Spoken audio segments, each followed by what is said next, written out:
समूह दुर्घटना बीमा योजना के लिए ये एक आदेश है। इसमें प्रीमियम कटौतियों में चेंजेस किया गया है। सबसे पहले जो नवनियुक्त कर्मचारी हैं उनको बताना चाहूंगा कि जो समूह व्यक्तिगत दुर्घटना बीमा योजना है जो कि 1 मई 1995 से चल रही है, इसमें होता क्या है, प्रत्येक वर्ष SIPF के द्वारा साधारण बीमा किया जाता है समूह व्यक्तिगत दुर्घटना बीमा पॉलिसी के अंतर्गत, जिसमें होता क्या है, अप्रैल के महीने से प्रीमियम काटा जाता है 1 साल के लिए। इस प्रीमियम के अंतर्गत क्या होता है, इस वर्ष 2022-23 जिसमें 1 मई 2022 से 30 अप्रैल 2023 तक की अवधि के अंतर्गत कर्मचारी की दुर्घटना के अंतर्गत मृत्यु हो जाने के क्रम में दुर्घटना बीमा का आवरण प्राप्त होता है। इसके लिए कर्मचारियों को अपने अप्रैल से मई के वेतन से एक कटौती करवानी होती है। उसी के आधार पर बीमा धन तय होता है। पूर्व में इसकी मिनिमम जो रेट थी वो थी 220 रुपए। प्रत्येक कर्मचारी से 220 रुपए की कटौती की जाती थी। लेकिन इस बार जो नई अपडेट है वो यही है, आप समझें कि इस बार से बीमा धन में तो जो पहले बीमा धन हुआ करता था वही था, लेकिन अब इसमें सरकार के द्वारा क्या किया गया है कि 5 लाख रुपए के बीमा धन के लिए कोई कटौती नहीं होगी, ये निःशुल्क है। और इसमें सरकार पर जो वित्तीय भार पड़ेगा वो 350 रुपए प्रति कर्मचारी पड़ेगा।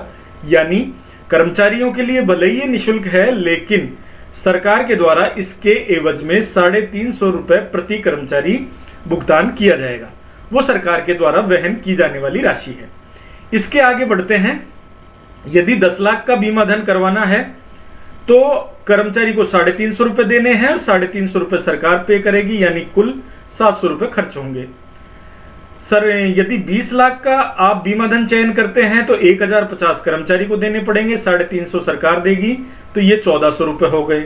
इसी की तरह 30 लाख का बीमा धन सेलेक्ट करते हैं तो 1750 कर्मचारी को देने पड़ेंगे और 350 सरकार पे करेगी, यानी ये हो गए 2100 रुपए। हालांकि ये पहले की स्लैब हुआ करती थी, 220 तो थे कर्मचारी के, फिर 700, 1400, 2100, जिसमें यही सब कुछ बीमा धन के अंतर्गत मिला करता था। लेकिन अब सरकार ने इन सब को निरस्त करते हुए 350 रुपए प्रति कैटेगरी सरकार वहन करेगी और कर्मचारी चाहे तो निःशुल्क रह सकता है, चाहे तो 350 रुपए दे सकता है, चाहे 1050 दे सकता है, चाहे 1750 दे सकता है। यानी ये सरकार का एक प्रशंसनीय कदम है कर्मचारियों के हित के लिए। आगे बढ़ते हैं। अब इसमें ध्यान क्या देना है कि अप्रैल से मई का जो वेतन है, अप्रैल से मई के वेतन से इसकी कटौती होगी, उपरोक्त तालिका के अनुसार होगी। डीडीओ महोदय को क्या करना है, पेज मैनेजर पोर्टल पर, ईगा ग्रास पोर्टल पर और प्री पे मैनेजर के माध्यम से ये कटौती आपको करनी है डीडीओ महोदय को। ठीक है।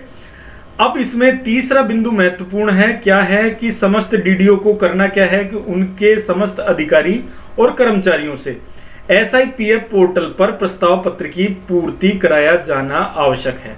यानी कर्मचारी को क्या करना होगा साथियों, कर्मचारियों को अपनी SSO ID के माध्यम से SIPF का जो पोर्टल है SSO पर वहां जाना है और वहां GPA की कटौती का प्रपोजल आपको ऑनलाइन सबमिट करना है। जैसे ही कर्मचारी का ऑनलाइन सबमिट हो जाता है, कर्मचारी उसकी हार्ड कॉपी प्रिंट लेकर डीडीओ महोदय को जमा कराएगा। ठीक है। क्योंकि इसी के अंतर्गत आप बिंदु संख्या 4 देखें। बिंदु संख्या 4 कहता है कि जिन कार्मिकों के द्वारा गत वर्ष SIPF पोर्टल पर ऑनलाइन प्रस्ताव पत्र पूर्ति किया जा चुका है, लेकिन उन्होंने न तो नॉमिनी चेंज किया है और न ही श्रेणी चेंज की है, तो उनको GPA प्रपोजल ऑनलाइन नहीं भरना है। यानी कि आप समझिए, यदि पिछली बार आपने 220 का बीमा धन प्रीमियम सेलेक्ट किया था, यदि 220 रुपए की आपकी पिछली साल कटौती थी और इस बार भी आपने 220 की ही कटौती रखी है और आपका नॉमिनी में भी कोई चेंज नहीं है, कटौती राशि सेम है, नॉमिनी में कोई चेंज नहीं है, तो आपको GPA प्रपोजल नहीं भरना है। यह ध्यान देना। यदि पिछली वर्ष आपकी उदाहरण के लिए 1400 रुपए की कटौती थी और इस बार भी आपने 1400 की ही कटौती करवाई है और आपने नॉमिनी भी चेंज नहीं किया है तो आपको जीपीए प्रपोजल नहीं भरना है। लेकिन यदि आपने प्रीमियम चेंज किया है, यदि आपने नॉमिनी चेंज किया है, तो दोनों ही स्थिति में आपको जीपीए प्रपोजल ऑनलाइन सबमिट करना है एसएसओ आईडी से। ठीक है, अभी हालांकि उसमें प्रीमियम रेट चेंज नहीं हुई है, तो ये थोड़ा सा शायद अपडेट हो जाएगा, तब तक का वेट कर लें। लेकिन इन दोनों स्थितियों में आपको आपका जीपीए प्रपोजल ऑनलाइन सबमिट करना है, ये ध्यान रखिएगा, यदि आप प्रीमियम चेंज करवाए हैं और यदि आपने नॉमिनी चेंज किया है तो। ठीक है, आगे बढ़ते हैं। आगे जो बात है वो है कि ऐसे कार्मिक जिनके द्वारा गत वर्ष कोई विकल्प नहीं दिया था, ठीक है, और उन्होंने 220 रुपए का ही प्रीमियम कटवाया था, ये देखिए 220 रुपए का ही उन्होंने पिछली साल प्रीमियम कटवाया था, तो ऐसे कर्मचारियों को इस बार कोई विकल्प पत्र 220 रुपए का करवाया था, तो इस बार यदि वो कोई विकल्प पत्र नहीं भरते हैं तो उनकी कोई प्रीमियम कटौती आहरण वितरण द्वारा नहीं की जाएगी। उन्हें श्रेणी 1 से 1 के तहत 5 लाख रुपए का बीमा धन कवर प्राप्त होगा। यानी जिन्होंने पिछली साल 220 रुपए करवाया था और वो इस साल कुछ नहीं भरकर दे रहे हैं, जिन्होंने पिछली साल 220 करवाया था और इस बार वो कुछ भर के नहीं दे रहे हैं, तो डीडीओ को उनकी कोई कटौती नहीं करनी है, क्योंकि वो श्रेणी संख्या 1 के तहत 5 लाख रुपए के बीमा धन के अंतर्गत कवर हो जाएंगे। ठीक है, एक बात और ध्यान रखें कि किसी कार्मिक के द्वारा डीडीओ महोदय को एक बार विकल्प पत्र प्रस्तुत कर दिया है और डीडीओ के द्वारा प्रीमियम की कटौती कर ली है, तो पूरे वर्ष के दौरान कार्मिक के द्वारा विकल्प में परिवर्तन नहीं हो सकता। यानी ये यदि परिवर्तन करवाना है तो अप्रैल मई के वेतन से ही होगा, ये आपको ध्यान रखना है। ठीक है, इसके लिए कोई ई ग्रास के माध्यम से प्रीमियम की कटौती यदि कराई भी आगे अब इसमें बताया गया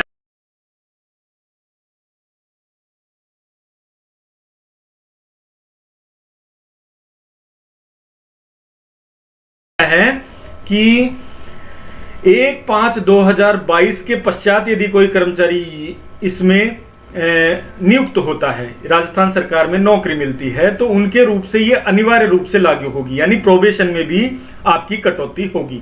यदि आप श्रेणी संख्या 2 से 4 के मध्य का कोई विकल्प चयन करते हैं तो आपकी प्रीमियम की राशि जो IRDA के नियमानुसार प्रोरेटा आधार पर हो जाएगी।